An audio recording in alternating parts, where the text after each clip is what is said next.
Hello friends, के सागर career अकॅडमीमध्ये आपलं स्वागत आहे। आज आपण 2017चा जो कंबाईनचा पेपर झालेला आहे तर या पेपरमध्ये आलेले वेगवेगळे प्रश्न इथे चर्चेमध्ये घेणार आहोत। जसं या आधीच्या काही सेशन्समध्ये आपण असे प्रश्न घेऊन आलेलो होतो, वेगवेगळे जे महत्त्वाचे प्रश्न आहेत आणि जे ॲक्च्युअली MPSC मध्ये विचारले गेलेले आहेत त्या प्रश्नांची चर्चा आपण या सेशन्स थ्रू इथे करतोय, जेणेकरून आपल्याला क्लॅरिटी राहते। म्हणजे असं नाही की हे प्रश्न तुम्हाला आले किंवा नाही आले त्यामुळे अचानक खूप मोठा काही बदल होणार आहे, बट सिंपली आपल्याला माहिती तर पाहिजे की कशा पद्धतीचे प्रश्न परीक्षेमध्ये विचारले जातात, ठीक आहे। आणि मग त्याला सॉल्व्ह करण्यासाठी काही अशी काही स्ट्रॅटेजी असते का, काही टेक्निक्स असतात का, सो त्या पण आपल्याला इथे माहिती असणं गरजेचं राहतं। सो त्या अनुषंगाने ह्या सेशन्स थ्रू आपण हे क्वेश्चन डिस्कस करतोय। आणि मग आज तसंच एक 2017 मध्ये जे काही क्वेश्चन्स आलेले होते त्याचे काही स्लाइड्स इथे बनवलेले आहेत आणि त्यामधून आपण ते क्वेश्चन एक एक करून डिस्कस करू। आणि हे सुरू करण्याच्या आधी आपली जी बॅच लॉन्च होतीये त्याबद्दल एकदा ब्रीफली तुम्हाला एक आयडिया देऊन देतो। आधी आपण बोललेलो याबद्दल की आपण भूगोलाची संपूर्ण भूगोल संयुक्त पूर्व परीक्षा गट ब आणि गट क 2024 साठी जी होणार आहे त्यासाठी ही बॅच आपण के सागर करियर अकॅडमीच्या अंडर लॉन्च केलेली आहे। आणि या बॅचचे फीचर्स काय काय आहेत तर एक तर जे जिओग्राफी या सब्जेक्टची जी डिमांड आहे किंवा बेसिक पासून ते ॲडव्हान्स पर्यंत पूर्ण तुम्हाला क्लॅरिटी तिथे मिळाली पाहिजे, सो तशा पद्धतीची या बॅचची चर्चा आहे। म्हणजे बेसिक पासून ते ॲडव्हान्स पर्यंत या बॅचमध्ये तुम्हाला कॉन्सेप्ट एक्सप्लेन करून सांगितल्या जाणार आहेत। त्यासोबतच जो डिजिटल बोर्डचा वापर जिओग्राफीसाठी जे गरजेचं राहतं की तुम्हाला व्हिज्युअल क्लॅरिटी असली पाहिजे, डायग्राम्स तुमच्या समोर ठेवल्या जातील, त्यानंतर नकाशाद्वारे गोष्टी समजून सांगितल्या जातील। सो गोष्टी सोप्या करण्यासाठी डिजिटल बोर्डचा वापर इथे व्यवस्थित करण्यात आलेला आहे। त्यासोबतच इथे सिलेबस जो आहे, सिलेबस जसा सिलेबस आहे पॉइंट टू पॉइंट तशा पद्धतीने हे सगळे गोष्टी ज्या आहेत आपण इथे कोर्समध्ये या घेतलेल्या आहेत। आणि जे काही कॉन्सेप्ट असतील, फॅक्च्युअल डेटा असतील, MCQ कसे सॉल्व्ह करायचे त्याबद्दलचे वेळोवेळी पॉइंट्स जे आहेत या लेक्चर थ्रू तुम्हाला दिले गेलेले आहेत। या पूर्ण कोर्समध्ये 40 पेक्षा जास्त लेक्चर्स आहेत, ज्याची 8 मंथ पूर्ण ती व्हॅलिडिटी राहते। एक व्हिडिओ तुम्ही 4 वेळेस तिथे बघू शकता। या ॲपच्या सगळ्या टेक्निकॅलिटीज आहेत ज्या तुम्ही इथे खाली कॉन्टॅक्ट नंबर पण दिलेला आहे, तुम्ही हे ॲप डाउनलोड करूनही त्यामध्ये या सगळ्या गोष्टी बघू शकता। के सागर करियर अकॅडमीचं प्ले स्टोअरवरून तुम्ही ॲप डाउनलोड करून घ्या। देन रेकॉर्डेड लेक्चर्स आहेत, त्यामुळे कधीही कुठेही तुम्हाला हे बघता येईल, वेळेचं आणि जागेचं कन्स्ट्रेंट राहणार नाही आहे। सो रेकॉर्डेड लेक्चरचा तो एक फायदा आहे। 100% पूर्ण लेक्चर पूर्ण होणार आहेत, त्यामुळे त्याबाबत काही आपल्याला काळजी करण्याची गरज नाही। आणि जर इन बिटवीन काही डाऊट्स आले तर डाऊट सॉल्विंग सेशन्स पण आपण इथे कंडक्ट करतोय, ठीक आहे। सो इथे तुम्हाला हा कॉन्टॅक्ट नंबर दिलेला आहे, खाली डिस्क्रिप्शन बॉक्समध्ये तुम्हाला तो नंबर मिळून जाईल, त्यावरती जाऊन तुम्ही कॉन्टॅक्ट करू शकता आणि बॅचबद्दलची आपल्या अजून ज्या वेगवेगळ्या बॅचेस आहेत त्याबद्दलची माहिती तुम्ही तिथून घेऊ शकता, ठीक आहे। आता 2017चा पेपर आणि त्यामध्ये कोणते कोणते प्रश्न विचारले गेलेले आहेत त्याबद्दल एक एक आपल्याला इथे डिस्कशन करायचं आहे। सो प्रश्नच डायरेक्ट म्हणजे प्रश्न आणि त्याचं उत्तर काय असणार आहे आणि अजून काही ॲडिशनल गोष्टी त्याबद्दलच्या तिथे सांगितल्या जातील। पहिला प्रश्न आपण बघू। खालील विधाने पहा। कलकत्त्याजवळ रिश्रा येथे पहिला ताग उद्योग 1861 मध्ये सुरू केला गेला। कधी सुरू केला गेला तर 1861 मध्ये सुरू केला गेला। त्यानंतर दुसरं वाक्य काय, विमान वाहतूक उद्योगाची सुरुवात बेंगळुरू येथे 1940 मध्ये झाली। त्यानंतर हा उद्योग हिंदुस्तान एरोनॉटिक्स लिमिटेड या कंपनीकडे हस्तांतरित करण्यात आला, ठीक आहे। अजून काय म्हणतायत, तिसरा काय स्टेटमेंट आहे, भारतातील पहिला आधुनिक लोह पोलाद उद्योग पश्चिम बंगालमधील दुर्गापूर येथे सुरू करण्यात आला। आणि चौथं म्हणजे भारतातील पहिला खत उद्योग झारखंड राज्यातील धनबाद जिल्ह्यामध्ये सिंद्री येथे सुरू करण्यात आला। आता हे 4 वाक्य इथे तुम्हाला दिलेले आहेत आणि त्यापैकी तुम्हाला सांगायचं आहे की कोणतं वाक्य बरोबर आहे, कोणतं वाक्य बरोबर आहे। आता हे आपल्याला माहिती का बरं पाहिजे, कारण भारतामध्ये वेगवेगळे उद्योगधंदे आहेत। महाराष्ट्रातील उद्योगधंदे हा टॉपिक तर आपल्याला सिलेबसमध्ये आहे, त्यासोबतच भारतातील उद्योगधंदे आणि मग त्याची हिस्ट्री आपल्याला माहिती असावी किंवा पहिल्यांदा कोणता उद्योग कधी सुरू करण्यात आला, कुठे सुरू करण्यात आला. आणि मग त्या अँगलनी जर आपण बघितलं तर हे रिश्रा, कलकत्त्याजवळ रिश्रा इथे पहिला ताग उद्योग 1861 मध्ये सुरू झाला. आणि हा जो भाग आहे हा बराच चर्चेमध्ये असतो, म्हणजे वेगवेगळ्या पुस्तकांमध्ये ठळकपणे दिलेलं असणार आहे. त्यामुळे पहिलं तर बरोबर आहे. त्यानंतर दुसरं जर आपण बघितलं, आता वर्षाचा एक डाऊट आहे फक्त इथे, ताग उद्योग रिश्रा इथपर्यंत ठीक आहे, पण वर्ष काय असणार आहे तो एक डाऊट असणार. विमान वाहतूक उद्योगाची सुरुवात बेंगळुरू येथे झाली, त्यानंतर मग ते हिंदुस्तान एरोनॉटिक्स लिमिटेड कंपनीकडे याला हस्तांतरित करण्यात आलं. ओके. लोह पोलाद उद्योग दुर्गापूर येथे सुरू करण्यात आला. आणि भारतातील पहिला खत उद्योग झारखंड राज्यातील धनबाद जिल्ह्यात सिंद्री येथे सुरू करण्यात आला. ऑप्शन्स काय आहेत? फक्त एक विधान बरोबर आहे, फक्त विधान 2 बरोबर आहे, फक्त विधाने 2 आणि 4 बरोबर आहे, आणि वरील सर्व विधाने बरोबर आहेत. तर याचं नेमकं उत्तर जे आहे हे क आहे, म्हणजे विधान 2 म्हणजे हे विमान वाहतूक उद्योग, आणि दुसरं म्हणजे काय तर खत उद्योग. या 2 विधानांना इथे आपण बघतोय हे 2 बरोबर आहेत आणि बाकीचे जे आहेत ते चूक आहेत. आता नेमकं हे याचा सोर्स कुठे आपल्याला दिसतोय का? तर एक तर भारताचा भूगोल हे जे पुस्तक आहे के सागर पब्लिकेशनचं अंडर अनिरुद्ध सरांचं, 11वी आवृत्ती पान नंबर 221, तिथे आपल्याला याबद्दलच्या काही गोष्टी इथे बघायला मिळतात. जसं इथे देशातील ताग उद्योग हा पश्चिम बंगालमध्ये आणि त्यातही कलकत्ता आणि आसपासच्या परिसरात आहे, इथपर्यंत काही प्रॉब्लेम नाही आहे. रिश्रा हे ठिकाण पण आहे, रिश्रा नावाचं हे ठिकाण पण इथे आपल्याला दिसतंय. पण इथे प्रॉब्लेम हा झालाय की त्यांनी वर्ष सांगितलेलं आहे 1861, वर्ष काय सांगितलंय 1861, पण ऍक्च्युअल मध्ये तिथे वर्ष काय आहे तर 1855. देशातील पहिली ताग गिरणी 1855 मध्ये रिश्रा येथे उभी राहिली. त्यामुळे हा एक भाग झाला. कच्च्या तागाच्या उत्पादनात भारत आज आघाडीवर आहे. ताग वस्तूच्या निर्मितीमध्ये भारताचा जगात पहिला क्रमांक आहे. हा सगळा भाग तिथे झाला. लोह पोलाद उद्योगाचा एक जो स्टेटमेंट इथे होतं की भारतातील पहिला आधुनिक लोह पोलाद उद्योग पश्चिम बंगालमधील दुर्गापूर येथे सुरू करण्यात आला. सो तिथेही प्रॉब्लेम आहे, कारण पश्चिम बंगालमध्ये कुल्टी येथे, कुल्टी नावाचं जे ठिकाण आहे, 1870 मध्ये हा बेंगॉल आयर्न वर्क्स ही कंपनी तिथे बनलेली होती, लोह पोलाद प्रकल्प, आणि तो देशातील सगळ्यात पहिला होता. म्हणजे ठिकाण जे आहे ते दुर्गापूर नाही आहे तर ते कुल्टी नावाचं ठिकाण आहे. मग पुढे नंतर Tata iron and still company तिथे येते आणि बाकी सगळ्या गोष्टी पुढे झालेल्या. पण प्लेसेस जे आहेत, एका ठिकाणी इयर चेंज केलं त्यांनी, दुसऱ्या ठिकाणी जागा चेंज केली, आणि बाकी तर हे 2 बरोबर आहेत. बाकीचे जसं बाकी काय म्हटलेलं आहे, हे विमान वाहतूकवालं ते स्टेटमेंट बरोबर आहे.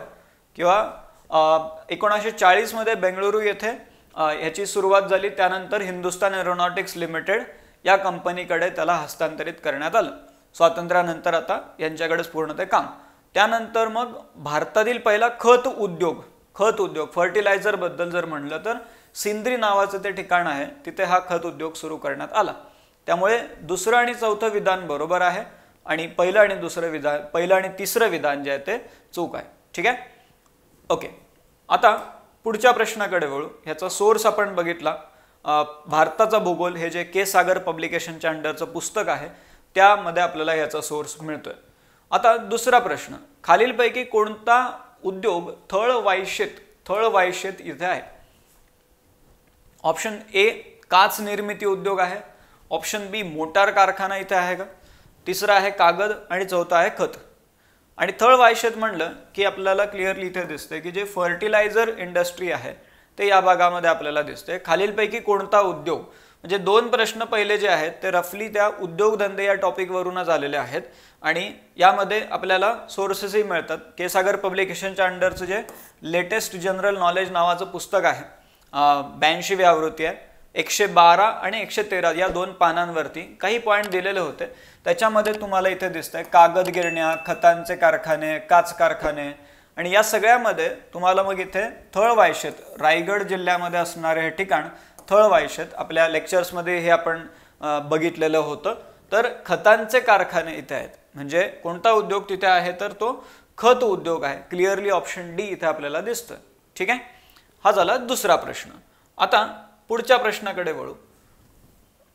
पुढचा प्रश्न बघा, खालीलपैकी कोणती नदी विंध्य पर्वताच्या पश्चिम भागात उगम पावते?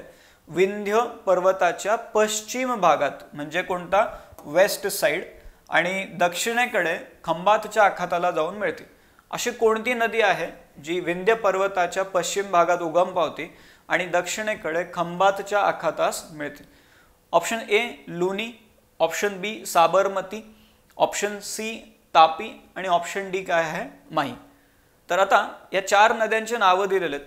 थोडं जर याला जर आपण बघितलं ऑप्शनकडे तर इथे लुनी नदी दाखवलेली आहे, जी कुठे जात नाही, ते खंबातच्या आखातामध्ये जाणार नाही, तर ती रन ऑफ कच्छ जे आहे, रन ऑफ कच्छ त्या भागामध्ये जाऊन ती ड्राय होणार आहे. त्यामुळे लुनी उत्तर नसेल, कारण खंबातच्या आखाताला ही नदी मिळत नाहीये.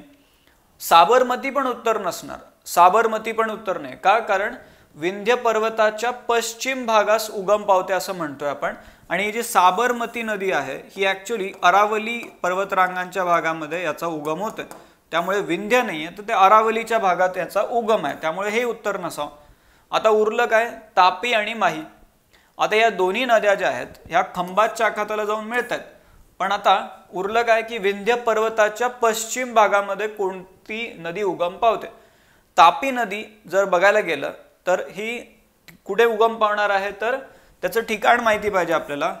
बेतुल नावाचा एक जिल्हा आहे मध्य प्रदेशमध्ये, आणि हे कुठे येते तर तसं बघायला गेलं तर सातपुडा पर्वतरांगांच्या थोडंसं दक्षिणेकडे आपल्याला ते बघायला मिळणार. त्यामुळे विंध्य पर्वतांच्या पश्चिम भागात ते तिथे चुकीचं होऊन जाईल. मग उरला एकच ऑप्शन आहे, डी ऑप्शन, माही. माही नदी जी आहे ही तिकडून उगम पावणार आणि खंबातच्या आखाताला जाऊन मिळणार आहे. म्हणजे बाकी जर आपल्याला पॉइंट्स माहिती असतील माही नदीबद्दल होऊ शकेल, कारण तेवढी मेजर नदी नाहीये, होऊ शकेल की आपण तेवढं त्याबद्दल वाचलं नाहीये, पण बाकीचे 3 तर वाचलेले आहेत, कारण बाकीच्या 3 मेजर रिव्हर्स आहेत, आणि त्यामुळे मग तिथून आपल्याला हा प्रश्न सॉल्व्ह करता येऊ शकेल. याचं जर सोर्स जर आपण बघितला तर आपल्याला के सागर पब्लिकेशनच्या पुस्तकामध्ये ह्याचाही सोर्स बघायला मिळणार आहे. पुस्तक जर आपण म्हणलं तर इथे हे सगळे पानं दिलेले आहेत. Geography of India, doctor Majid Hussain सरांचं जे पुस्तक आहे त्याचं जे मराठी अनुवाद आहे के सागर पब्लिकेशनच्या अंडर झालेला आहे, आणि त्याच्या पान नंबर 82 ते 83 यावरती पूर्ण या माहिती आपल्याला दिसतात. इथे जर आपण बघितलं थोडं उलट जाऊ, तापी नदी सातपुडा डोंगर रांगांमधून उगम पावते.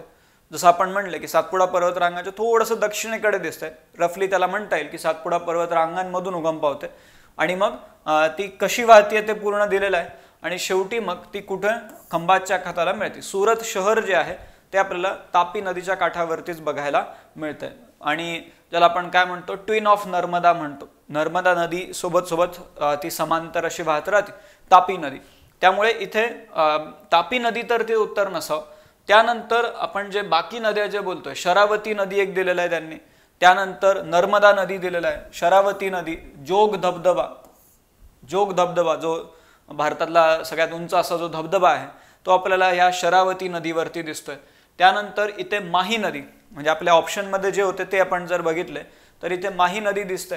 मध्य प्रदेशमध्ये विंध्य पर्वतांमधून ही उगम पावते माही नदी, आणि मग ती कशी वाहते तर बन्सवाडा, आनंद, जे अमूलवालं नाही का, आनंद मिल्क युनियन लिमिटेड, सो तिथून ती जाते आणि मग शेवटी मग ती खंबातच्या आखाताला जाऊन मिळते.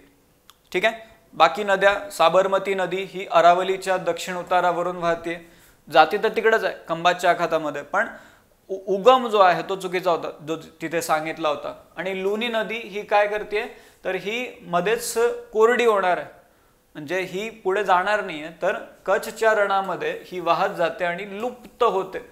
इट ड्राईज इन बिटवीन, लुप्त होते ती नदी. ठीक आहे. सो हा एक प्रश्न झाला जो इंडियन जॉग्रफीच्या कॉन्टेक्स्टमध्ये विचारला गेलेला प्रश्न होता. ठीक आहे. आता पुढचा प्रश्न बघा. पुढचा प्रश्न सिंगल लाइनर प्रश्न आहे. काय म्हणतात? भारतात जलमनुष्य म्हणजेच काय, वॉटरमॅन म्हणून कोणास ओळखले जाते? यांच्याबद्दल होऊ शकेल तुम्हाला न्यूजपेपरमध्येही वाचायला मिळेल, त्यामुळे करंट अफेअर्सच्या अँगलने पण हा प्रश्न आपल्याला बघता येऊ शकेल. तर वॉटरमॅन कोणाला म्हणतात? ऑप्शन ए आहे माधवराव चितळे, ऑप्शन बी आहे मेधा पाटकर, ऑप्शन सी आहे सुंदरलाल बहुगुणा, आणि ऑप्शन डी आहे राजेंद्र सिंह, म्हणजे डायरेक्टली उत्तर तर राजेंद्र सिंह हे त्याचं उत्तर असणार आहे. वॉटरमॅन म्हणून कोणाला ओळखलं जातं?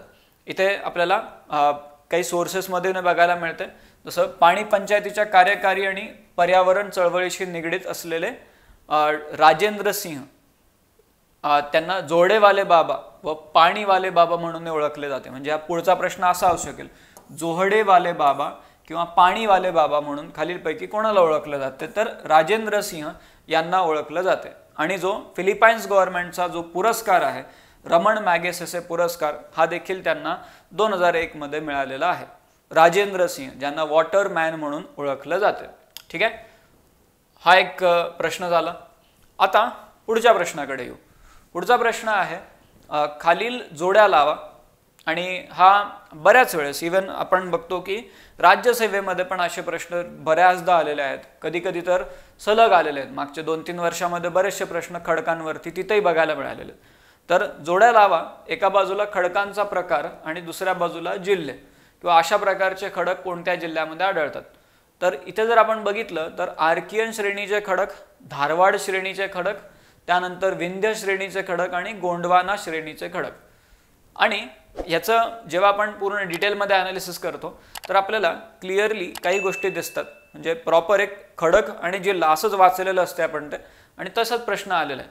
तर आर्कियन श्रेणीचे खडक जर म्हणलं तर आपल्याला हे कुठे दिसणार आहेत? तर नांदेड आणि सिंधुदुर्ग या भागामध्ये आर्कियन श्रेणीचे खडक आपल्याला दिसतात.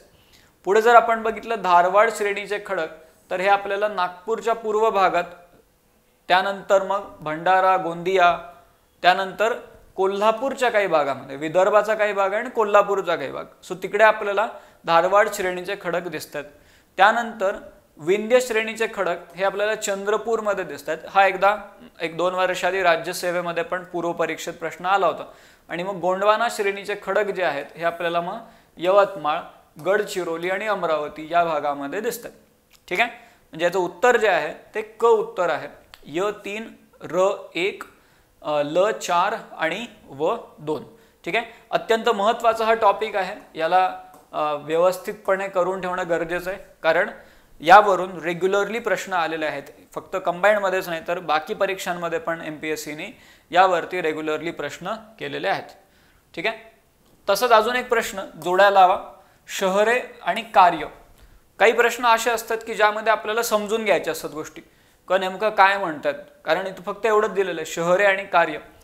मग आता आपल्याला हे बघायचं आहे की कोणते कोणते शहरं आणि त्यामध्ये कोणत्या प्रकारचे कार्य होतात किंवा कोणत्या गोष्टीसाठी ते भाग जे आहेत ते ओळखले जातात. जसं पुणे आणि मुंबई, एका बाजूला ऑप्शन जर बघितले तर उद्योगधंदे, व्यापार, बाजारपेठ, प्रशासकीय आणि वाहतूक. तसं बघायला गेलं तर आपल्याला असं वाटू शकेल पुणे मुंबई म्हटल्यावर सगळ्या गोष्टी असतात ना, पुणे मुंबई इथे तर सगळ्याच गोष्टी असतील, त्यामुळे सोबत सोबत बाकीच्या गोष्टी बघाव्या लागतील. किंवा मनमाड आणि नागपूर, त्यानंतर वारणानगर, प्रवरानगर, सांगली आणि निफाड. तर एक तर इथे असं आहे की प्रशासकीय, इकडे जर बघितलं प्रशासकीय कार्यासाठी कोणते 2 ठिकाणं ओळखले जात असावे? प्रशासकीय कार्यासाठी मनमाड, नागपूर, वारणानगर, प्रवरानगर, सांगली, निफाड की पुणे मुंबई. तर एक क्लिअरली आपल्याला दिसेल की यामध्ये मग पुणे आणि मुंबई हे प्रशासकीय कार्यासाठी ओळखले जात असतात. त्यानंतर मनमाड आणि नागपूर, मनमाड म्हटल्यावर जंक्शन आहे मोठं आणि त्यामुळे वाहतूक, मनमाड जे आहे ते वाहतुकीसाठी ओळखलं जातं, तसंच नागपूर पण. नंतर मग वारणानगर, प्रवरानगर आणि दुसरं काय, सांगली, निफाड. तर वारणानगर आणि प्रवरानगर हे उद्योगधंद्यांसाठी ओळखलं जातं आणि उरलं काय मग, सांगली आणि निफाड हे व्यापार किंवा बाजारपेठेसाठी ओळखलं जातं. म्हणजे आपल्याला काही गोष्टी समजून घ्याव्या लागतील आणि थोडं लॉजिकली त्याला बघावं लागणार आहे. काय उत्तर असावं? तर मग इथे उत्तर काय येणार आहे? अ उत्तर येणार आहे. य3, र4, ल1 आणि व2. ठीक आहे, ओके. आता पुढचा प्रश्न बघा. पुढचा प्रश्न आहे, आंबोली आणि इगतपुरी येथे कोणत्या प्रकारचे अरण्य आढळतात? आंबोली आणि इगतपुरी येथे कोणत्या प्रकारचे अरण्य आढळतात? पहिला ऑप्शन आहे उष्णकटिबंधीय निमहरित अरण्य. दुसरा ऑप्शन आहे उष्णकटिबंधीय सदाहरित आर्द्र अरण्य. तिसरं आहे उष्णकटिबंधीय आर्द्र पानझडी अरण्य आणि चौथं आहे उष्णकटिबंधीय शुष्क पानझडी अरण्य. आता हा जो भाग आहे आंबोली आणि इगतपुरी इथे कोणत्या प्रकारचे अरण्य आढळत असतील. एक तर इथे एक ऑप्शन क्लिअरली एलिमिनेट होईल, पानझडी. थोडंसं ना आतमधल्या भागामध्ये अशा प्रकारचे पानझडी अरण्य आपल्याला आढळणार आहेत आणि मग त्यामुळे दोन्ही ऑप्शन हे जे शुष्क पानझडी आणि हे जे दिलेले आहेत हे दोन्ही ऑप्शन तिथे आपल्याला एलिमिनेट करता येतात. आंबोली आणि इगतपुरी इथे कोणत्या प्रकारचे अरण्य आढळत असतील तर आता उरलं काय, उष्णकटिबंधीय निमहरित अरण्य आणि उष्णकटिबंधीय सदाहरित आर्द्र अरण्य, म्हणजे पूर्ण जे मॉइस्ट अशा प्रकारचे ते अरण्य आहेत, फॉरेस्ट आहेत. सो इथे दोघांपैकी जर आपण टिक करायचं म्हणलं तर काय टिक करणार, तर ऑप्शन ए करणार. उष्णकटिबंधीय निमहरित म्हणजे काय, सेमी एव्हरग्रीन अशा प्रकारचे ते फॉरेस्ट आपल्याला दिसत आहेत. मग आता याच्याबद्दल आपल्याला आपल्या लेक्चर्समध्ये आपण घेतलेला आहे आणि पूर्ण एक तो चार्ट आहे. इव्हन आपला जो पुस्तक आहे महाराष्ट्राचा भूगोल, खतीब सरांचं जे पुस्तक आहे त्या पुस्तकामध्ये पण याचा रेफरन्स आलेला आहे किंवा कोणत्या प्रकारचं अरण्य आहे. कारण आपण जेव्हा एव्हरग्रीन फॉरेस्टबद्दल बोलतो इथे जर म्हणायचं झालं तर उष्णकटिबंधीय सदाहरित आर्द्र प्रकारची जी वन आहेत, एव्हरग्रीन फॉरेस्ट म्हणलं तर इंडियामध्ये आपल्याला एकतर पश्चिम घाटामध्ये, त्यातल्या थोडंसं दक्षिणेचा भाग, त्यानंतर दुसरं म्हणजे काय जे आपला नॉर्थ ईस्ट इंडिया आहे आणि तिसरा अंदमान निकोबार, या 3 भागामध्ये मेनली आपल्याला अशा प्रकारचे एव्हरग्रीन फॉरेस्ट बघायला मिळतात. आणि मग हे आंबोली आणि इगतपुरी आपल्याकडचं जे विचारलेलं आहे इथे काय, तर उष्णकटिबंधीय निमहरित प्रकारचे अरण्य आपल्याला या भागामध्ये दिसणार आहेत. ठीक आहे, ओके. आता पुढचा जो प्रश्न आहे, तापी खोऱ्यातील हवामान कोणत्या प्रकारचे आहे. म्हणजे विचारताना प्रश्नांचे ओव्हरऑल डोमेन्स बघा, कुठपर्यंत प्रश्न जात आहेत किंवा नदी खोरं आणि त्या नदी खोऱ्यामध्ये हवामान कसं, असा प्रश्न तिथे त्यांनी विचारलेला आहे. तापी खोऱ्यातील हवामान कोणत्या प्रकारचे आहे. ऑप्शन ए किनारपट्टीचे आणि पर्वतीय हवामान याचं मिश्रण आहे. त्यानंतर पठारी अंतर्भागातील आणि पर्वतीय हवामानाचे संमिश्रण आहे. तिसरं काय, किनारपट्टीचे आणि पठारी अंतर्भागातील हवामानाचे संमिश्रण आहे. आणि चौथं फक्त पठारी अंतर्भागातील हवामान आहे. आता इथे तापी खोरं, पहिले तर तुम्हाला ते आयडिया आली पाहिजे किंवा नेमकं कोणत्या भागाबद्दल आपण बोलतोय. तापी खोरं म्हणल्यावरती थोडासा तो पूर्ण सेंट्रल इंडियाचा भाग येणार आहे. सेंट्रल इंडिया, महाराष्ट्राचा उत्तरेकडचा भाग आणि तुमचं मध्य प्रदेशचा दक्षिणेकडचा भाग. सो रफली तो भाग आहे.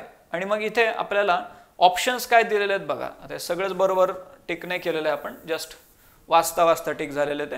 तर किनारपट्टीचे आणि पर्वतीय हवामानाचे संमिश्रण, पर्वतीय हवामान थोडंसं जरा डाऊटफुल वाटतंय. पठारी अंतर्भागातील आणि पर्वतीय हवामानाचे संमिश्रण, पठारी ठीक आहे, पठारी अंतर्भाग आहे, प्लॅटू रिजन आहे, पेनिन्सुलर प्लॅटू आहे ना, सो तो भाग आहे. पण पर्वतीय हवामान पुन्हा डाऊटफुल वाटतंय. त्यानंतर किनारपट्टीचे आणि पठारी अंतर्भागातील हवामानाचे संमिश्रण आणि फक्त पठारी अंतर्भागातील हवामान.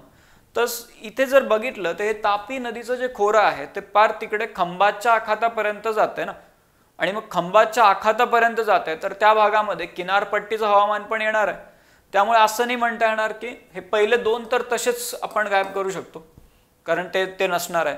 आता उरले 2 होते, त्या 2 मध्ये फक्त पठारी अंतर्भागातील हवामान असं नाही म्हणता येणार.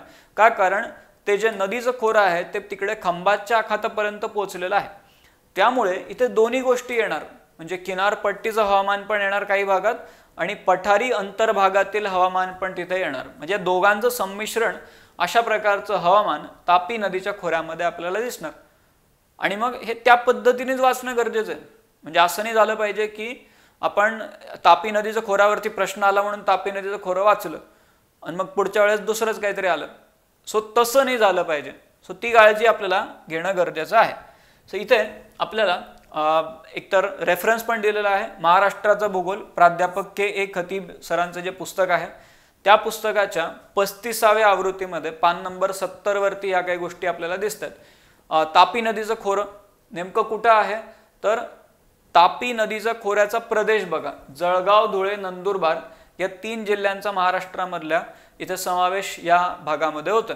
आणि मग इथे खानदेशाचे हवामान म्हणजे तापी नदीच्या खोऱ्यामधलं जे हवामान आहे त्याला आपण खानदेशाचे हवामान पण म्हणू शकतो. आणि मग ते नेमकं ठळक वैशिष्ट्ये काय आहेत ते सगळं दिलेलं आहे. आणि त्यामधून आपल्याला इथे काय दिसतंय तर उन्हाळ्यामध्ये 35 ते 37 डिग्री सेल्सिअस इतके तापमान, कधी कधी 40 डिग्री पर्यंत जाते. उन्हाळ्यात या भागामध्ये उष्ण वारे वाहतात. हिवाळ्यामध्ये तापमान 15 ते 18 डिग्री सेल्सिअस पर्यंत राहते. म्हणजे या काही कंडिशन आपल्याला दिलेल्या आहेत. बऱ्याच वेळेस असं होईल की असं काहीतरी पूर्ण कंडिशन देतील आणि कोणत्या भागातलं हवामान आहे ते सांगा महाराष्ट्रामध्ये असं विचारतील. मग त्यामध्ये आपल्याला माहिती पाहिजे की खानदेशाचं हवामान आहे. थोडक्यात आपण आधी जसं बोललो तसं आपल्याला हे माहिती पाहिजे की हे खोरं नेमकं कुठपर्यंत जात आहे. तर ते खंबातच्या आखातापर्यंत जात आहे, कारण नदी तिथपर्यंत जाते. त्यामुळे इथे आपल्याला काय दिसणार आहे की दोन्ही म्हणजे किनारपट्टीचं हवामान पण आहे आणि हा पूर्ण जो पठारी प्रदेश आहे त्या भागामधलं देखील हवामान आपल्याला तिथे दिसतंय. ठीक आहे, ओके. आता पुढच्या प्रश्नाकडे येऊ. पुढचा प्रश्न आहे खालील धरण प्रकल्प आहेत आणि त्यांचा आपल्याला क्रम लावायचा आहे. कसा क्रम लावायचा आहे तर त्यांच्या असलेल्या दशलक्ष घनमीटर क्षमतेप्रमाणे चढत्या क्रमाने त्याला लावायचं. म्हणजे सगळ्यात कमी क्षमता ते सगळ्यात जास्त क्षमता असा तो क्रम आपल्याला तिथे लावायचा आहे. फॅक्च्युअल प्रश्न आहे. 5 तिथे धरण प्रकल्प दिलेले आहेत. एक आहे वारणा, दुसरा आहे भाटघर, तिसरा आहे जायकवाडी, चौथा आहे पेंच तोतलाडोह आणि 5वा आहे भंडारदरा. आता यांची कॅपॅसिटी आणि त्यानुसार याचा क्रम लावायचा आहे. आता एकतर असं आहे की सगळ्यांच्या कॅपॅसिटी पाठ करत बसणार आहे का आपण, तर एक तर त्याचं उत्तर असं आहे की सगळ्या कॅपॅसिटी जर पाठ करत बसलो तर 2-4 गोष्टी आपण विसरून पण जाऊ. त्यामुळे याला सगळीकडून असं पाठांतर फक्त करणं हे त्याचं सोल्युशन राहणार नाही आहे. त्याला आपल्याला थोडंसं वेगळ्या पद्धतीने देखील बघावं लागणार आहे.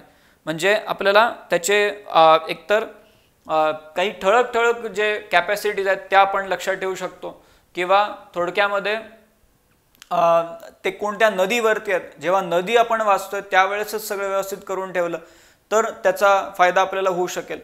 सो त्यामुळे तसा क्रम जेव्हा आपण लावतोय तर क्रम लावताना इथे जर आपण उत्तर डायरेक्टली दिलेलं आहे, पण तुम्हाला एक सजेशन काय राहील की वेगवेगळे जेव्हा नद्या वाचतोय आपण त्या नद्यांवरती जेव्हा धरणं वाचतोय आपण त्या धरणाच्या तिथेच आपण जर त्या कॅपॅसिटीज जर तिथे ब्रॅकेटमध्ये नोट करून ठेवल्या तर आपल्याला एक अंदाज राहील त्याचा. तसं याचं उत्तर जर बघितलं तर उत्तर याचं डी आहे. म्हणजे सगळ्यात पहिले आपल्याला भंडारदरा दिसणार आहे. पहिल्या नंबरला भंडारदरा आहे, त्यानंतर मग भाटघर आहे दुसऱ्या नंबरला, तिसऱ्या नंबरला वारणा येते, चौथ्या नंबरला तिथे पेंच येते आणि 5व्या नंबरला जायकवाडी. म्हणजे क्षमतेप्रमाणे जर चढता क्रम लावला तर सगळ्यात जास्त क्षमता मग तिथे जायकवाडी धरणाची आपल्याला बघायला मिळते. ठीक आहे. सो हा एक प्रश्न आहे, याची तयारी वेगळ्या पद्धतीने आपल्याला तिथे करावी लागणार. म्हणजे जेव्हा आपण नदीबद्दल वाचतोय त्यावेळेसच जर ह्याला वेगळं जर तयार करून ठेवलं तर मग आपल्याला त्याचा जास्त फायदा होऊ शकेल. ठीक आहे, ओके. आता पुढचा प्रश्न बघा. नदीचं खोरं ओळखायचं आहे. आता आधी प्रश्न होता तापी नदी खोऱ्यामधलं हवामान कसं असते, आणि आता प्रश्न काय नदीचं खोरंच ओळखायचं आहे. आणि इथे जर आपण बघितलं तर पहिलं जे स्टेटमेंट आहे मध्य प्रदेशातील बेतूल जिल्ह्यामध्ये ह्या नदीचा उगम होतोय. मध्य प्रदेशामधील बेतूल जिल्ह्यामध्ये ह्याचा उगम होतोय. ठीक आहे. त्यामध्ये मग हे वैनगंगा तर तिथे एलिमिनेट झालं कारण हे तिकडे अमरकंटकच्या भागामधून येणार आहे नदी. दुसरं काय तिच्या पूर्वेकडे वाहणाऱ्या पूर्णा नदीपासून वेगळे करणारा तकलादू जलविभाजक आहे. तिच्या पूर्वेकडे वाहणाऱ्या पूर्णा नदीपासून वेगळे करणारा तकलादू एक जलविभाजक आहे. म्हणजे पूर्णा आणि ही नदी जे उत्तर असणार आहे त्या नदीमध्ये एक जमिनीचा उंचवट्याचा भाग आहे ज्याला आपण जलविभाजक किंवा वॉटर डिवाइड म्हणतो. त्यानंतर वेमला, निगुडा, बोर आणि नंद या त्याच्या काही उपनद्या आहेत. आणि चौथं म्हणजे काय वर्धा, अमरावती आणि यवतमाळ जिल्ह्यातील सरहद या नदीमुळे तिथे तयार होते. आता पहिल्या 3 पर्यंत जरी तुम्हाला डाऊट असेल तरी चौथ्या स्टेटमेंटला पूर्ण डाऊट तिथे क्लिअर होऊन जातो. कारण यामध्ये प्राणहिता ही नदी देखील तिथे नसणार कारण ती गोदावरी नदीची पुढे उपनदी बनते. पैनगंगा पण नसणार. पण वर्धा, अमरावती आणि यवतमाळ हे जसं आलं तसं विदर्भातली ही जी महत्त्वाची नदी आहे वर्धा नदी त्याचं इथे आपल्याला डायरेक्टली उत्तर दिसणार आहे. ठीक आहे, म्हणजे प्रश्न शेवटपर्यंत वाचायचा आहे, म्हणजे काय होईल की तुम्हाला कुठे ना कुठे उत्तर त्याचं मिळून जाणार. असं नाही होणार की तुम्हाला क्लूज मिळत नाही. जर तुम्ही ॲव्हरेज तयारी जरी केलेली आहे तरी तुम्हाला क्लू तर मिळत राहतील. प्रश्न सोडवत असताना तुम्हाला एक एक काही ना काहीतरी त्याचा प्रश्न सोडवण्याचा काही ना काहीतरी तिथे स्कोप तिथे ठेवलेलाच असतो. त्यामुळे शेवटपर्यंत वाचायचं आणि उत्तर टिक करायचं. आता ह्याच्याबद्दल काही माहिती आपल्याला महाराष्ट्राचा भूगोल या पुस्तकामध्ये दिलेली आहे. प्राध्यापक के खतीब सरांचं जे पुस्तक आहे 35वी आवृत्ती, पान नंबर 68 आणि 69 वरती ही काही माहिती तिथे आलेली आहे. जसं वर्धा नदीबद्दल जर बघितलं तर मध्य प्रदेशमध्ये याचा उगम होतोय बेतूल जिल्ह्यामध्ये, आणि हाच तो जिल्हा आहे जिथे आपल्याला तापी नदीचा उगम देखील बघायला मिळतोय. आणि मग ते पूर्ण ते खोऱ्याच्या सीमा कशा आहेत, मग तिथे आपल्याला हे दिसतंय अमरावती, नागपूर, त्यानंतर यवतमाळ, वर्धा आणि चंद्रपूर या जिल्ह्यांच्या सीमेवरून ही नदी वाहते. या जिल्ह्यांच्या सीमेवरून ही नदी वाहते आणि त्यात मग नदीच्या पूर्वेकडे वर्धा व चंद्रपूर हे जिल्हे आहेत आणि पश्चिमेकडे यवतमाळ आणि अमरावती जिल्हे आहेत. मग बाकी सगळ्या तिथे गोष्टी दिलेल्या आहेत. 455 किलोमीटर लांबी, आणि महाराष्ट्रातील सगळ्यात मोठी दक्षिण वाहिनी नदी कोणती, तर ही वर्धा नदी आहे. आणि मग त्याच्या सगळ्या ज्या उपनद्या आहेत बाकळी, यशोदा, वेणा, इकाई, पैनगंगा, बेंबळा, या सगळ्या ज्या नद्या आहेत, रामगंगा, निरगुडा, या सगळ्या उपनद्या वर्धा नदीच्या तिथे दाखवल्या गेलेल्या आहेत. नंतर मग शेवटी त्यांनी ते वर्धा खोऱ्याचं क्षेत्र किती आहे ते आकडे पण दाखवलेले होते. बट आपला जो प्रश्न आहे तो इथून सॉल्व्ह होऊन जातो आणि त्याचं उत्तर काय झालं मग इथे वर्धा नदी. ठीक आहे, आता येऊ पुढच्या प्रश्नाकडे. खालील जोड्या लावा. सूची अ आणि सूची ब, पिवळी क्रांती, निळी क्रांती, श्वेत क्रांती आणि हरित क्रांती. आणि मग दुसरीकडे अन्नधान्य, तेल बियाणे, दूध उत्पादन आणि मत्स्य उत्पादन. सोपा प्रश्न आहे. वेगवेगळे रिव्होल्यूशन आणि ते कशाशी रिलेटेड आहेत त्याबद्दलचा हा प्रश्न आहे. आणि इथे जर आपण बघितलं तर हरित क्रांती म्हटलं तर अन्नधान्य हे आपण क्लिअरली इथे लावू शकतो. त्यानंतर तिथे जर आपण बघितलं निळी क्रांती जे मत्स्य उत्पादन, ब्लू रिव्होल्यूशन. त्यानंतर श्वेत क्रांती म्हणजे काय, दूध उत्पादन. आणि पिवळी क्रांती म्हणजे तेल बियाणे. हे असे क्लिअरली ऑप्शन दिसत आहेत. याला आपण जर अरेंज केलं तर पिवळी क्रांती तेल बियाणे Y2 होत आहे, निळी क्रांती मत्स्य उत्पादन R4 होत आहे, त्यानंतर श्वेत क्रांती दूध उत्पादन L3 होत आहे, आणि हरित क्रांती अन्नधान्य W1 होत आहे. म्हणजे उत्तर काय असणार आहे, अ उत्तर असणार आहे. सोपा प्रश्न आहे एकदम. हे आपण रेग्युलरली तयार करून ठेवलेलं असते. वेगवेगळे रिव्होल्यूशन्स आणि ते रिव्होल्यूशन कशा संबंधात आहेत सो त्याचे पूर्ण याद्या आपण तयार करून ठेवलेल्या असतात. ठीक आहे, ओके. आता पुढच्या प्रश्नाकडे. हे सोर्स आपल्याला इथे दिसतोय. क्रांती क्षेत्र असे पूर्ण आपल्याला दिसत आहेत. बाकीचे बघून घ्या एकदा. जसं हरित क्रांती जर आपण बोललो, नील क्रांती आपण बोललो, पीत क्रांती म्हणजे खाद्यतेल आणि तेल बिया उत्पादन या रिलेटेड आहे पीत क्रांती. त्यानंतर करडी किंवा राखाडी क्रांती हे फर्टिलायझर खत उत्पादन त्या रिलेटेड ग्रे रिव्होल्यूशन. लाल क्रांती हे मांस म्हणजे मीटशी रिलेटेड किंवा टोमॅटोशी रिलेटेड पण आपल्याला लाल क्रांती दिसते. नंतर इकडे श्वेत क्रांती दुग्धोत्पादन. गुलाबी क्रांती हे कोळंबी म्हणजे प्रॉन्स आणि कांदे उत्पादन या दोन्ही संबंधात आपल्याला दिसते. चंदेरी किंवा रुपेरी क्रांती हे अंडी उत्पादनाशी रिलेटेड आहे, सिल्वर रिव्होल्यूशन ज्याला आपण म्हणतो. सुवर्ण क्रांती हे फळाशी रिलेटेड आहे किंवा मधाशी रिलेटेड, हनी त्या रिलेटेड आपल्याला ते गोल्डन रिव्होल्यूशन दिसत आहे. त्यानंतर गोल क्रांती बटाट्याशी रिलेटेड आहे. आणि शेवटी अन्न शृंखला क्रांती अन्नधान्य, फळे, भाजीपाला या सगळ्याशी रिलेटेड आपल्याला या सगळ्या क्रांत्या इथे बघायला मिळतात. आणि मग यामध्ये अजून खाली एक फॅक्ट आलेली आहे ती पण एक लक्षात ठेवा. इंद्रधनुष्य क्रांती 28 जुलै 2000 रोजी घोषित नवीन कृषी धोरणाअंतर्गत, नवीन जे पॉलिसी आहे त्या अंतर्गत सर्व कृषी विषयक क्रांत्यांना एकत्रितरित्या, हे सगळे जे दिसत आहेत यांना एकत्रितरित्या आपण काय म्हणतोय तर इंद्रधनुष्य क्रांती असं म्हणतोय. ठीक आहे, ओके. आता पुढे येऊ. हे सोर्स इथे दिलेला आहे स्मॉलेस्ट जनरल नॉलेज जे के सागर पब्लिकेशन अंडरचं पुस्तक आहे. पान नंबर 53 वरती आपल्याला हे दिसत आहेत. अजून काही त्यांनी क्रांत्यांबद्दल दिलेलं होतं. जसं कृष्ण क्रांती पेट्रोलियम रिलेटेड आहे. तपकिरी क्रांती हे चर्मोद्योग आणि कोको या दोघांशी रिलेटेड आहे. सुवर्ण तंतू गोल्डन फायबर एकदा असा प्रश्न आला पण होता, ताग रिलेटेड आहे, तागाशी रिलेटेड. भगवी क्रांती हे सौर ऊर्जा रिलेटेड. रुपेरी तंतू क्रांती गोल्डन फायबर किंवा सिल्वर फायबर रिव्होल्युशन कापूस. आणि मग ह्या सगळ्या ज्या वेगवेगळ्या क्रांत्या आपण ज्या बोललो त्यामधून कसाही कुठूनही प्रश्न विचारला जाऊ शकतो, त्यामुळे तयारी करून ठेवणं गरजेचं राहणार. ठीक आहे, ओके. आता अजून काही प्रश्न आहेत. 2017 मधली जी परीक्षा आहे, सहाय्यक कक्ष अधिकारी, विक्रीकर, निरीक्षक, पोलीस उपनिरीक्षक, संयुक्त गट ब, या परीक्षेमधले काही प्रश्न आपण बघून घेऊ. एक प्रश्न सुरुवातीला त्यांचा हा होता, टाटा हायड्रोलिक पॉवर कंपनीची स्थापना कोणी केली सांगा. टाटा हायड्रोलिक पॉवर कंपनी या कंपनीची स्थापना कोणी केलेली होती. हायड्रोलिक पॉवर आपण म्हणतो. तर इथे option A Dorabji Tata, option B Jamshedji Tata, option C Ratan Tata आणि ऑप्शन डी विरजित टाटा. तर उत्तर जे आहे ते इथे दिसतच आहे, दोराबजी टाटा यांनी या कंपनीची स्थापना केलेली होती. टाटा हायड्रोलिक पॉवर कंपनी त्याची स्थापना दोराबजी टाटा यांनी केलेली होती. कधी केलेली होती ते लिहिलेलं बघा, 1910 मध्ये 7 नोव्हेंबर 1910 त्या वर्षी त्यांनी दोराबजी टाटा यांनी ही कंपनीची स्थापना कुठे केलेली आहे तर मुंबई. दोराबजी टाटा यांनी मुंबई इथे 1910 मध्ये या कंपनीची स्थापना केलेली होती. ठीक आहे. दुसरा एक प्रश्न बघा, अ गट आणि ब गट असं त्यांनी दिलेलं होतं, ज्यामध्ये ठाणे, रत्नागिरी, रायगड आणि सिंधुदुर्ग आणि दुसरीकडे धामापूर, भातसा, फणसवाडी आणि कालाते असे ऑप्शन्स त्यांनी दिलेले होते. आता अशा केसमध्ये आपल्याला क्लिअरली काही जागा आणि ठिकाणं हे माहिती असणंच गरजेचं राहणार. अदरवाईज असे प्रश्न आपल्याला तिथे थोडेसे अवघड जाऊ शकतात. सो पहिले तर ह्याचा इथे सोर्स पण दिलेला आहे, महाराष्ट्राचा भूगोल, प्राध्यापक के खतीब सरांचं जे पुस्तक आहे त्या पुस्तकामध्ये हे आलेलं आहे 152 आणि 153 पानावरती.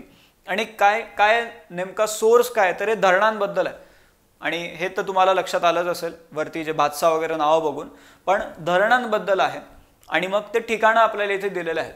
सो यामध्ये जर आपण बघितलं तर आपल्याला इथे ठाणे, रत्नागिरी, रायगड आणि सिंधुदुर्ग यामधले ठिकाणं, तर पहिले तर आपल्याला काय दिसतंय की ठाण्यामध्ये हे भातसा धरण, त्यानंतर रत्नागिरीमध्ये फणसवाडी धरण आहे, रायगड जिल्ह्यामध्ये कालाते नावाचे धरण आहे आणि सिंधुदुर्ग जिल्ह्यामध्ये आपल्याला हे धामापूर धरण दिसतंय. म्हणजे उत्तर जे इथे दाखवलेलंच आहे ऑप्शन ए ह्याचा राईट आन्सर आहे. आणि हे धरण म्हणजे जिल्हा आणि धरण असा प्रश्न तो विचारलेला आहे, जो सांगितलेला नाही आहे त्यांनी की धरणच विचारतोय म्हणून, पण प्रश्न जो आहे तो तशा प्रकारचा तिथे विचारलेला आहे. इथे आपल्याला या पुस्तकामध्ये काय काय पॉइंट्स त्याबद्दल आलेले आहेत. तर सगळ्यात पहिले तर शहापूर तालुका आहे आणि तिथे वैतरणा नदीवर मोडक सागर नावाचं धरण आहे. आणि मग या धरणामधून, मोडक सागर धरणामधून काय केलं जात आहे तर मुंबई शहराला पाणी पुरवठा केला जातोय. शहापूर तालुक्यात तानसा नदीवर धरण बांधण्यात आलेलं आहे आणि या धरणास तानसा तलाव, जे धरणाचा जो जलाशय आहे त्याला तानसा तलाव म्हणून देखील ओळखलं जातं. त्यानंतर शहापूर तालुक्यात भातसई किंवा भातसा नदीवरती भातसा हा मोठा जल प्रकल्प उभारण्यात आलेला आहे. आणि कर्जत तालुक्यातील भिवपुरी विद्युत निर्मिती केंद्रातून सोडलेले पाणी अडवून त्याच तालुक्यात राजनाला नावाचं एक धरण बनवण्यात आलेलं आहे. म्हणजे वेगवेगळे धरणं इथे सांगितले जातात त्या भागांमधले. आणि माणगाव तालुक्यामध्ये भीरा विद्युत केंद्रातील पाणी, ज्याला अवजल आपण म्हणतो, ते कुंडलिका नदीमध्ये सोडलं जातंय. आणि मग त्यावरून इथे काळ प्रकल्पाअंतर्गत एक धरण बांधण्यात आलेलं आहे. आणि हे वेगवेगळे पॉइंट्स आपल्याला या पुस्तकाच्या ह्या पान नंबर 152 आणि 53 वरती दिसत आहेत. आणि मग अल्टिमेटली जर इथे आपण बघितलं तर ठाणे भातसा हा एक ऑप्शन दिसतोय. आणि जर आपल्याला ठाणे भातसा एवढं जरी लक्षात आलं तरी आपण यामधून काय करू शकतो, हे जे ऑप्शन्स आहेत हे एलिमिनेट करू शकतो. आणि मग त्यानंतर रत्नागिरी फणसवाडी ऑप्शन कोणता दिसतोय इथे 3. त्यामुळे अ उत्तर आपण इथे टिक करू शकतो. जर आपल्याला दुसरं लक्षात आलं किंवा दुसरे लक्षात नाही आलं तरी तिसरं बघा, रायगड कालाते, हे जर लक्षात आलं तर आपण डायरेक्टली याचा 4 हा जो ऑप्शन आहे ते 3 आहे, कारण इथे 4 आहे, त्यामुळे अ ऑप्शन इथे आपण तिथे टिक करू शकतो. जर आपल्याला कोणतेही 2 जरी माहिती पडले तरी आपण हा ए ऑप्शन जो आहे तो टिक करू शकतो. ठीक आहे. आता आजचा शेवटचा प्रश्न आपण इथे बघू. आजच्या पेपरमधला ह्या पूर्व हिमालय प्रदेशात ज्वारी व बाजरी सारखी पिके अभावानेच आढळतात. म्हणजे तिथं तेवढे आढळत नाही असं म्हणलंय. कारण काय असेल व्हायचं? काय कारण असावं? पूर्व हिमालय म्हणतात ते पूर्व हिमालय आणि इथे ज्वारी आणि बाजरी सारखी पिके अभावाने का बरं आढळतात? याचं कारण काय? ऑप्शन ए काय म्हणतात ते? हा विभाग अति पूर्वेकडील सखल प्रदेश आहे. त्यानंतर दुसरं ऑप्शन, हा विभाग जास्त उठाव आणि अधिक पर्जन्यमान असलेला प्रदेश आहे. त्यानंतर हा विभाग उबदार हवामानाचा आहे आणि चौथा आहे, हा विभाग अति दाट जंगलांनी व्यापलेला आहे. आता इथे आपल्याला हे बघायचं होऊ शकेल बाकी बरोबर असावं, अति दाट जंगल त्या भागामध्ये असावी, पण याचा अर्थ आपण डायरेक्ट ते उत्तर टिक नाही करणार. कारण आपल्याला प्रश्न काय विचारलेला आहे किंवा ज्वारी आणि बाजरी सारखी पिके तिथे का नाही आढळत? एक तर असं आहे की या भागामध्ये या पिकासाठी जेवढं पर्जन्यमान लागतंय, ज्या प्रकारचं हवामान आपल्याला त्या पिकासाठी लागतंय, ते हवामान या भागामध्ये आढळत नाहीये. त्यामुळे असं होतंय. पहिलं तर लॉजिक हेच सांगणार आहे किंवा का बरं नाही, कारण हवामान तसं नाहीये. आणि मग बाकी ऑप्शन जर आपल्याला बघितले तर अति पूर्वेकडील सखल प्रदेश आहे, पण त्याचं हवामानासोबत काही घेणं देणं दिसत नाहीये. त्यामुळे ऑप्शन ए तर तसाही नसावा. त्यानंतर उबदार हवामानाचा हा भाग आहे.